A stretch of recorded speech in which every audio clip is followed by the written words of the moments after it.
말씀은 디모데전서 5장 17절부터 6장 2절까지의 말씀입니다. 디모데전서 5장 17절부터 6장 2절까지의 말씀, 신약성경 339장에 있습니다. 우리 하나님의 말씀을 길지 않습니다. 그래서 같이 한 목소리로 천천히 5장 17절부터 6장 2절까지 함께 봉독하도록 하겠습니다. 같이 읽습니다. 잘 다스리는 장로들은 배나 존경할 자로 알되 말씀과 가르침에 수고하는 이들에게는 더욱 그리할 것이니라.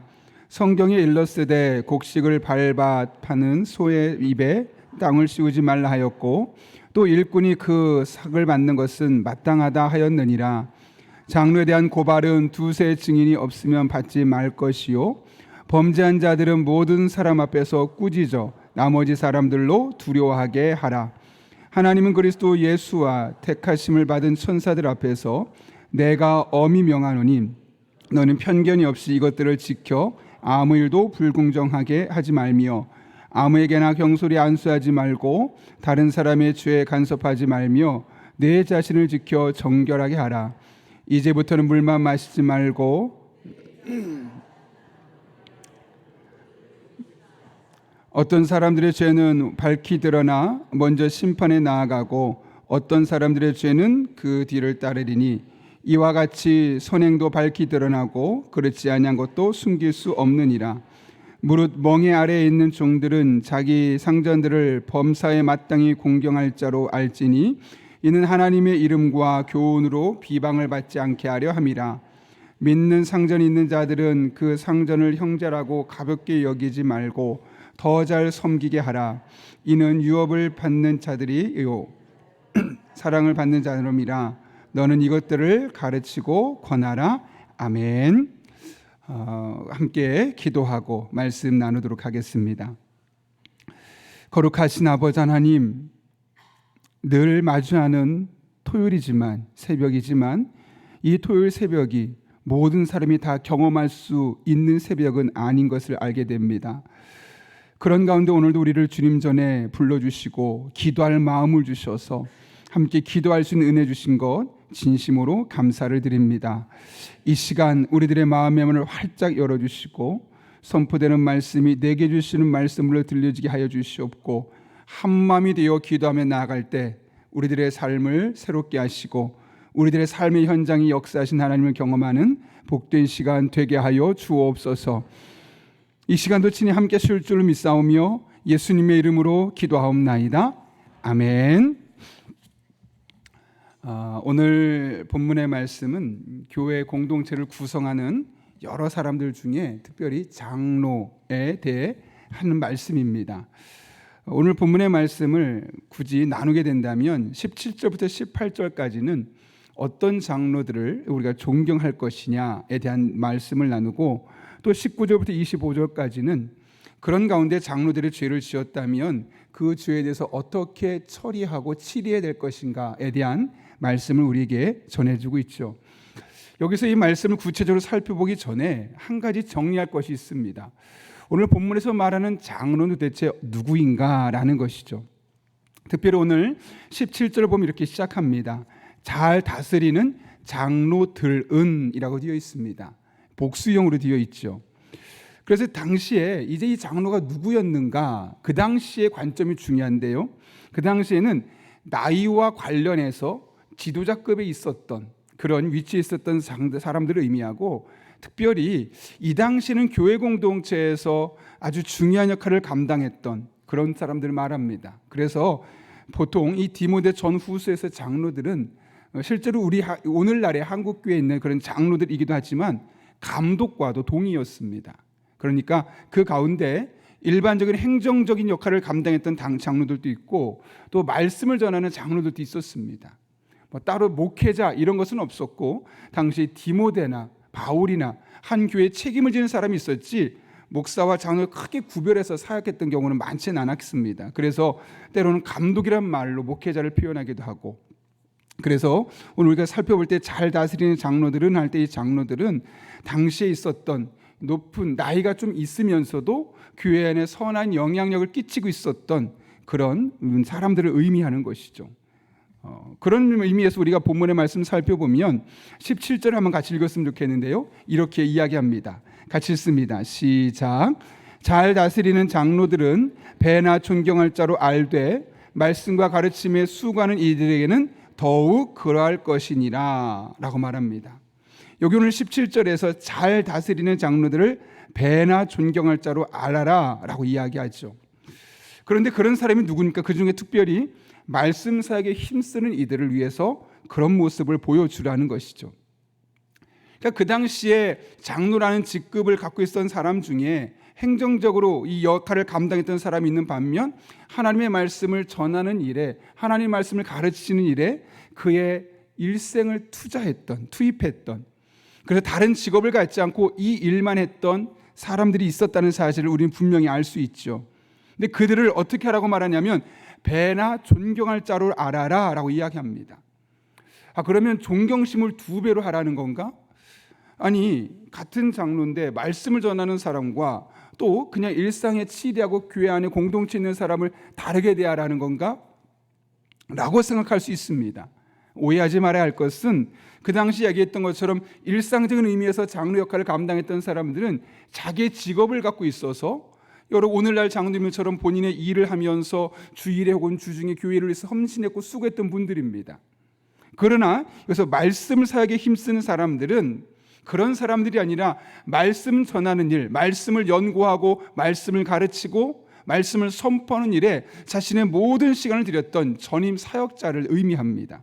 그래서 본문에 배나 존경할 자로 알라는 이야기는 단순히 존경심을 가져라를 넘어서서 티메스란 단어인데 이것은 원래 단어 뜻이 가격 혹은 가치, 보상 이런 의미를 갖고 있습니다.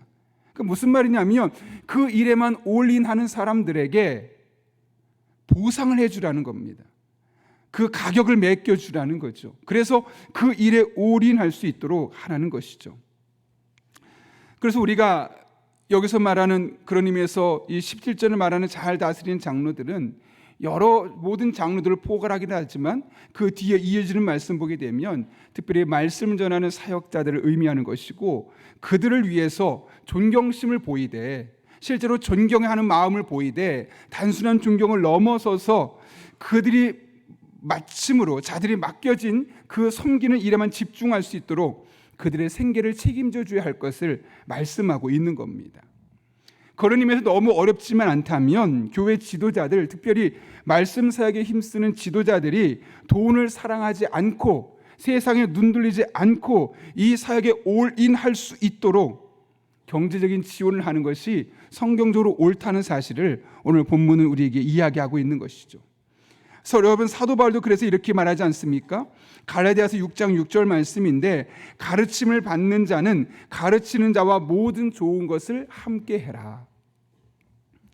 결국 가르치는 자, 말씀을 가르치는 자들이 그 귀한 사명을 즐겁게 감당할 수 있도록 우리가 함께 노력할 것을 이야기하고 있는 것이죠. 이것은 어쩌면 그들을 대하는 교회의 모습이어야 되고 교회의 태도여야 하고 성도들의 모습이어야 합니다. 그렇다면 그 사역을 하는 사람들은 어떻게 될까요, 여러분? 좀 전에 읽었던 17절 말씀 이렇게 이야기하죠. 잘 다스리는 장로들이라고 되어 있습니다. 그냥 그 직분만 갖고 있고 그 역할을 제대로 감당하지 못하는 사람을 말하는 것이 아니라 그 역할을 잘 감당하는 사람들에게 그런 역할을 해줄 것을 이야기하고 있는 것이죠. 그렇다면 여기서 말하는 잘 다스린다는 것은 도대체 무슨 의미를 갖고 있을까요, 여러분? 이 잘 다스린다는 단어를 원문을 보게 되면 선두에 서 있다는 뜻이에요. 그러니까 앞장서서 믿음의 보인을 보며 다른 사람들이 따라올 수 있는 모습으로 살아가는 사람들을 의미하는 거죠. 여러분 이렇게 사세요라고 말만 하는 것이 아니라 여러분 제가 앞장설 테니까 저만 따라오세요. 제가 이야기하는 대로만 하시면 되고 저의 모습을 본받고 그대로 따라하시면 됩니다 라고 말하는데 부끄러움이 없는 그런 일을 잘 감당하는 사람들에게 존경심을 표하고 존경심만 표할 것이 아니라 그 역할, 그 사역에만 올인하고 집중할 수 있도록 그의 생계를 책임져주는 역할을 온전히 감당하라는 것이죠. 이렇게 잘 다스리는 성도들을 앞장서서 그들을 선한 길로 인도하는 그 모습이 이 교역자, 이 지도자들, 이 잘 다스리는 장로들에게 주어진 또 가장 중요한 덕목임을 우리는 본문을 통해 확인할 수 있는 겁니다.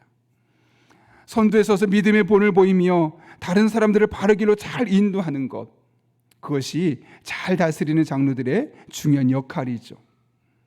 그래서 다른 사람들에게 좋은 신앙의 모델이 되어주는 것, 이것이 바로 리더들이 보여줄 영적인 책무입니다. 제가 오래전에 한번 언급했던 적이 있었는데요, 아주 오래된 이야기라서 한번 다시 하려고 합니다. 제가 종암경찰서에서 경찰서 이제 설교를 했던 적이 있습니다.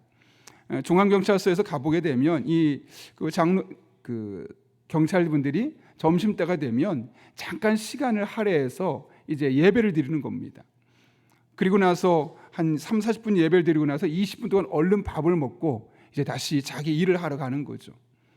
일주일에 한 번씩 예배를 드리고 있었는데, 그 당시에 제가 예배를 드리고 나서 이제 여러 사람이 팀을 나눠서 식사를 하게 됩니다. 그러던 중에 제 앞에 한 장로님께서 앉으셔서 저랑 대화를 나누는 거예요. 그래서 그런 얘기를 하시더라고요. 자신이 장로가 되는데 한 분이 아주 중요한 역할을 했다고. 이게 무슨 일인가 들었더니 어릴 때부터 자신이 다녔던 교회를 계속 다녔다는 거예요. 아주 어릴 때부터 계속 그 교회를 다니게 되었는데, 어느 날 한 장로님을 보는데 너무 멋있는 거예요. 멋있다는 이야기는 겉으로 멋있다는 게 아니라 너무 훌륭하다는 거죠. 아이들을 보면서 자기가 어린아이임에도 불구하고 늘 먼저 다가서서 이렇게 감싸주고 말 걸어주고, 또 교회에서 헌신하는 모습을 보면서 어린 나이지만 내가 신앙생활을 계속 헐떡하려면 나도 저런 장로님처럼 되었으면 좋겠다라는 생각을 하게 되었다는 거예요.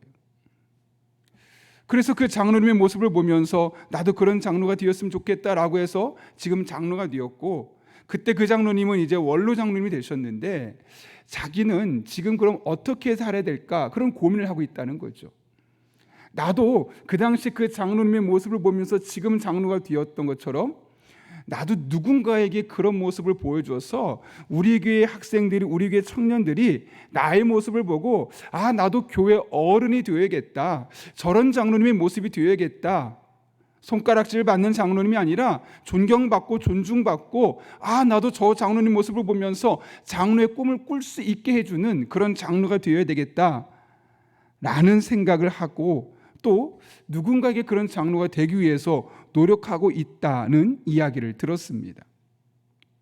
그때 그 이야기를 듣고 참 제 마음속에 큰 도전이 되었던 적이 있습니다.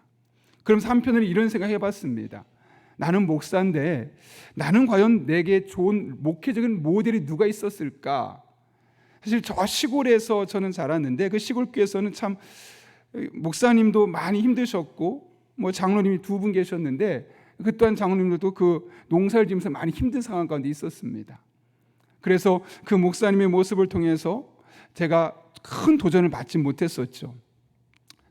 그래서 한편으로는 나는 그러면 어떤 목회자가 되어야 될까 고민하면서 사실 그때부터 정말 많은 책을 읽게 되었던 이유가, 흔히 말하는 건강한 교회 목회를 잘하고 있는 목사님들의 책을 다 살펴봤습니다. 그리고 그분들의 목회 철학을 다 일부러 제가 읽었습니다. 여러분이 알고 있는 목사님들은 거의 다 읽었습니다.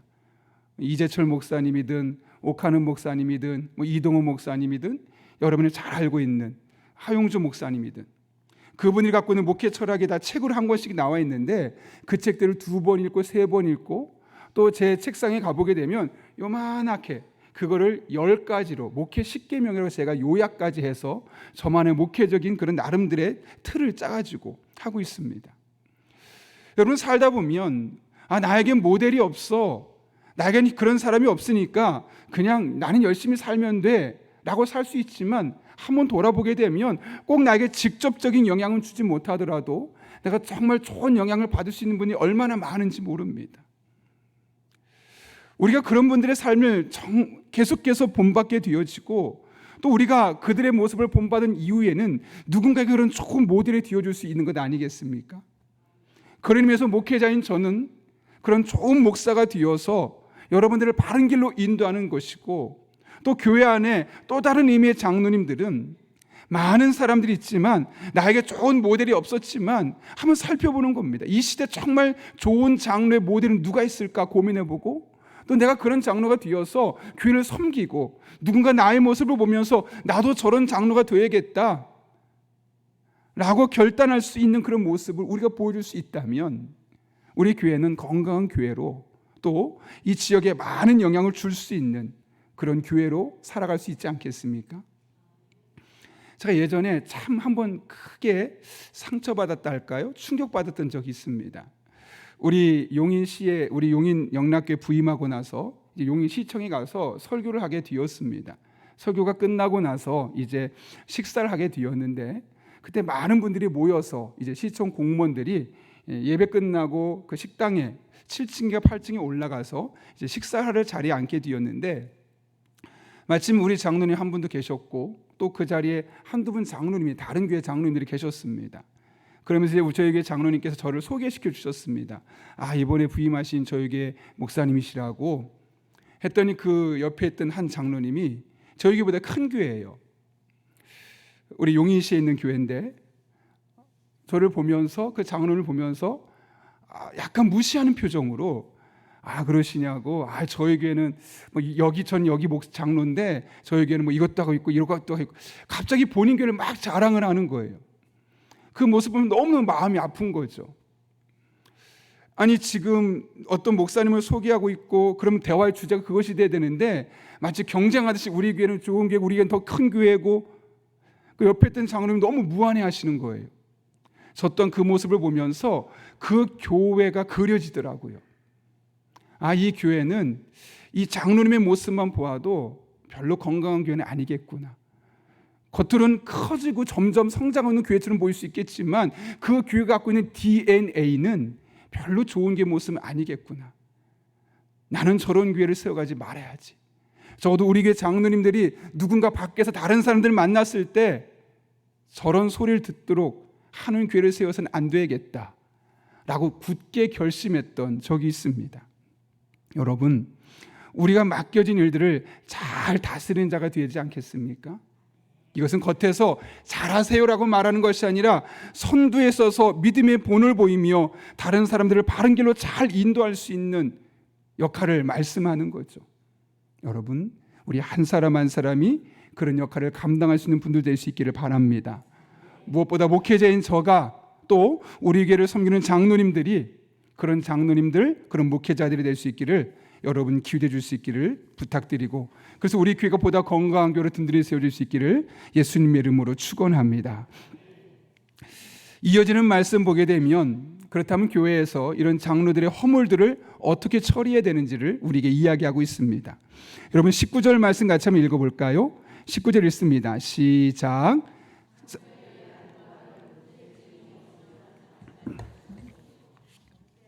네, 19절 뭐라고 말하냐면, 장로에 대한 고발은 두세 증인이 없으면 받지 말라고 명령합니다. 사실 이 말씀은 신명기 19장에 있는 모세 율법의 말씀이죠. 또 예수님께서도 한번 마태복음 18장에서 이에 대해서 말씀을 하신 적이 있으십니다.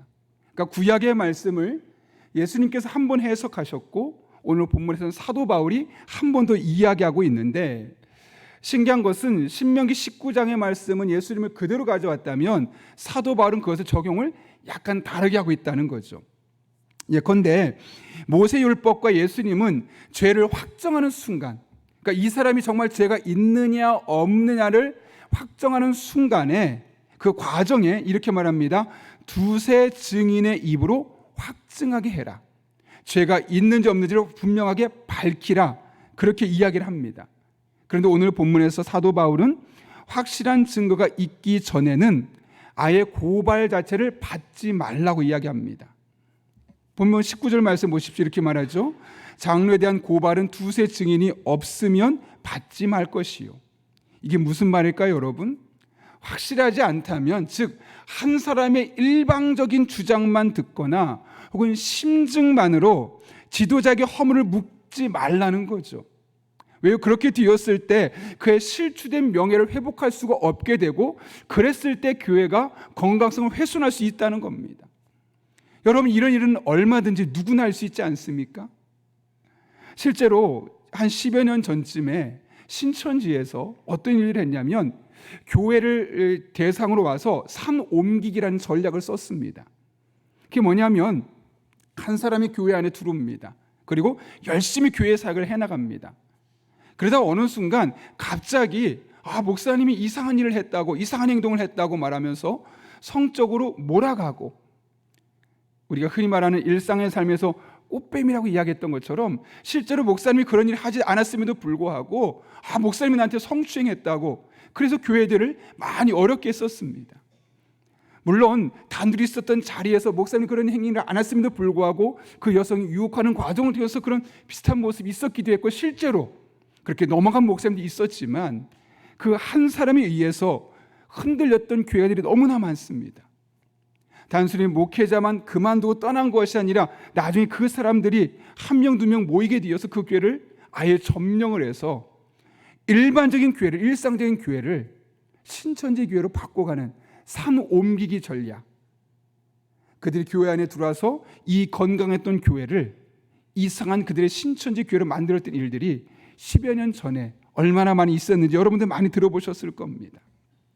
그러니 많은 사람이 교회 안에 죄를 지을 수 있지만 특별히 장로님들이나 혹시 그 말씀을 전하는 그 장로의 역할에 불려지는 이 목회자들에게 그런 잘못이 있다면 그냥 한 사람만 이야기 듣지 말고 두세 사람이 말을 하면 그것은 확실하게 믿어주지, 그 전에는 함부로 섣불리 그 고발을 받아들이지 말라고 이야기하고 있는 겁니다. 오해하지 마십시오. 그러면 그분들에게는 무수부리의 권력을 주고 그분들은 잘못한 것이 없다는 것인가? 아니요. 사실은 더 중요한 이유가 있습니다. 20절 말씀 보십시오. 이들이 잘못했을 때는 어떻게 하라고 말합니까? 같이 한번 읽겠습니다. 20절입니다. 시작. 범죄한 자들을 모든 사람 앞에서 꾸짖어 나머지 사람들로 두려워하게 해라. 그러니까 확실하지 않으면 그걸 받아들이지 말아라. 그러나 분명하게 문제가 있다면 그 사람과 조용히 해결하지 말고 모든 사람 앞에 공표하라는 겁니다. 이런 문제가 있습니다. 왜 그렇게 하라고 이야기하느냐? 뭐라고 말합니까? 나머지 사람들을 말미암아 두려워하게 해라. 이 목적이 무엇이냐? 그 사람을 창피하게 만들고 그 사람을 쫓겨나기 위한 목적이 아니라 교회 공동체의 건강성을 유지하기 위해서인 거죠. 다른 사람들이 그 모습을 보면서 경각심을 갖고 나는 저렇게 하면 안 되겠다, 그렇게 두려워하고 경각심을 가져서 교회 공동체가 죄에 대해서 민감해지게 되고 영적으로 건강해지게 되고 또 거룩성을 잃지 않게 만드는 것이 중요한 책임임을 말씀하고 있는 겁니다.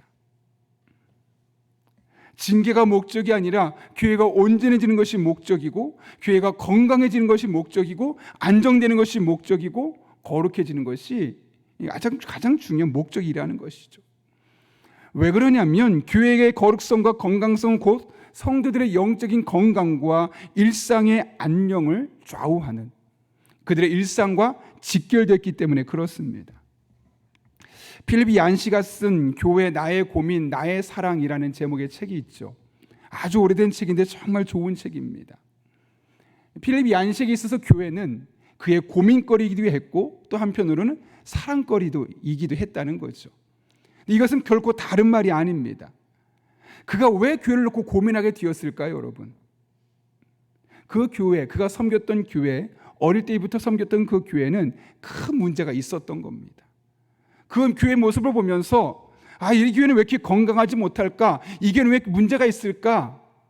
하고 그냥 그 교회를 떠나버리고 그 교회 문제에 대해서 그냥 무관심한 것이 아니라 고민하는 겁니다. 교회가 왜 이렇게까지 되었을까? 그럼 어떻게 하면 교회를 건강에 세워갈 수 있을까? 그걸 어릴 적부터 늘 고민하다가 쓴 책이 바로 교회가 나의 고민이고 나의 사랑이라는 거죠. 우리가 잘 알고 있는 오카는 목사님이 사랑의 교회를 세웠을 때 어떤 목적을 갖고 세웠는지가 제자훈련 교재에 써 있는데, 그 사랑의 교회 오카는 목사님이 어릴 적 다녔던 교회도 늘 문제가 많았던 교회라고 합니다. 장로님과 목사님이 늘 다투고, 교회 가면 성도들이 그것 때문에 불안해하고, 어릴 적부터 그렇게 교회 안에 성도들과 목회자 사이에 늘 갈등이 일어나는 모습 보면서 어릴 적부터 큰 상처를 받고 자란 겁니다. 그러면서 내가 나중에 목회자가 된다면 나는 저런 교회를 세우지 말아야지. 잘 훈련된 성도들이 교회를 잘 섬기고 또 목회자들은 그들을 잘 가르칠 수 있고 잘 섬길 수 있는 목회자가 되는 그런 교회가 되면 좋겠다라는 마음으로 계속 마음에 품고 있다가 나중에 신학을 하게 되었죠. 근데 막상 목회 시작하는 게 결코 쉽지 않은 겁니다. 그래서 그분이 이제 미국에 유학을 가서 제자 훈련을 깨닫게 되었고, 평신도를 깨우는 것이 가장 중요하다. 그래서 평신도를 깨운다라는 책을 시점으로 이제 제자 훈련 교재를 만들기 시작했고, 그것이 오늘날 사랑의 교회 기초가 될 수 있었던 겁니다. 그분에게도 어릴 적 교회는 고민거리였습니다. 그러나 교회를 고민만 하고 떠나고 교회를 외면한 것이 아니라, 교회 공동체를 손가락질하고 그만둔 것이 아니라 어떻게 하면 교회를 건강하게 세워갈 수 있을까를 진작에 고민하게 되었고, 그런 과정을 통해서 그분이 목회자가 되었고 또 교회를 그렇게 세워갈 수 있었던 것이죠. 여러분이 이 세상에 완벽한 교회는 없습니다. 그 완벽하지 않은 교회에서 우리가 할 일은 무엇일까요? 바로 건강한 교회를 세워가는 겁니다. 우리가 섬기는 교회가 문제거리가 있고 나에게 고민거리를 주기도 하지만 여전히 내가 사랑해야 될 공동체임을 기억하고 어떻게 하면 이 교회 공동체를 내가 건강하게 세워갈 수 있을까를 위해서 함께 마음을 모으고 함께 헌신하고 함께 기도할 때 그 교회가 건강해지면 성도들이 영적으로 건강해질 것이고, 성도들이 영적으로 건강해지게 되어지면 일상의 삶에서 그런 하나님의 은혜를 누리며 살아갈 수 있지 않겠습니까? 그러므로 우리가 교회를 바라볼 때마다 건강한 교회를 세우기 위해서, 특별히 교회가 우리의 고민거리이기도 하지만 또 한편으로는 사랑의 요소가 된다는 사실을 기억하며 세워진 교회를 건강하게 든든하게 세워가는 일에 앞장설 수 있는 저 여러분 될 수 있기를 예수님의 이름으로 축원합니다. 함께 기도하겠습니다. 거룩하신 아버지 하나님, 오늘 또 우리를 주님 전에 불러주시고 하나님의 말씀을 붙들고 기도할 수 있게 하신 은혜 진심으로 감사를 드립니다. 하나님의 말씀을 듣습니다. 이 말씀 따라서 우리가 주어진 일상을 살아갈 때 교회가 여전히 고민거리이기도 하지만 우리의 기도 제목이 되게 도와주시고, 그래서 교회가 사랑의 요인이 되게 도와주셔서 건강한 교회가 되게 도와주시며 그 안에 우리의 신앙생활도 건강하게 지켜주셔서 남은 한평생 우리의 일상 속에서 이 하나님의 은혜가 흘러 넘칠 수 있도록 복에 복을 더하여 주옵소서. 이 새벽에도 함께 하실 줄로 믿사오며 예수님의 이름으로 기도하옵나이다. 아멘.